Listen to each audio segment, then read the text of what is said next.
কৰি কাপোৰ কানিৰ লগত কোনোবা এনেকুৱা কোনোবা তেনেকুৱা সেইকাৰণে বানপানী হৈছে এইবোৰ কথা পতাতকৈ মই ভাবোঁ কিছুমান বহুত গুৰুত্বপূৰ্ণ দিশ আছে যোনবোৰ আমি একচুৱেলি এতিয়া চাব লাগে। খাবলৈতো পাইছে, পিন্ধিবলৈতো পাইছে, কিন্তু আছে ক'ত? এতিয়াতো কেইবাদিনো হৈ গ'ল, এসপ্তাহ পাৰ হৈ গ'ল, তেওঁলোক আছে ক'ত? তেওঁলোক আছে এতিয়াও ৰাস্তাৰ কাষত। ৰাতি ৰাতি বৰষুণ আহিছে, বৰষুণত শুই আছে।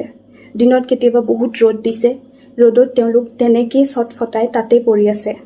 কিছুমানৰ ওচৰত টিঙৰ চালি এখন আছে, কিছুমানৰ ওচৰত সেয়াও নাই। সেইখিনি কথা পতাটো উচিত বুলি মই ভাবোঁ। কিয় তেনেকুৱা ছিটুৱেশ্যন হৈছে? তেওঁলোকক সহায় কৰিবলৈ কিয় কোনো ওলাই অহা নাই? আৰু তেওঁলোকক সহায় কৰিবলৈ কোন ওলাই আহিব? কোনে তেওঁলোকক থাকিবলৈ জেগা দিব লাগে? কোনে দিব লাগে? সেইটোৰ ওপৰত কুৱেশ্যন কৰিব লাগে, সেইবোৰ কথা আমি পাতিব লাগে।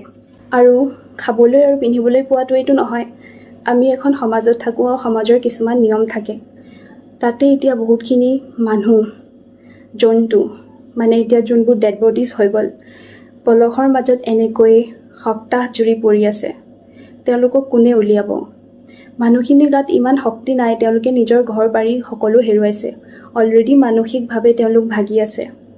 তেওঁলোকক কোনে সহায় কৰিছে? কোনে উলিয়াব সেইখিনি কামো এতিয়া আমিয়ে কৰিব লাগিব। কোনে কৰাটো আচলতে উচিত সেয়া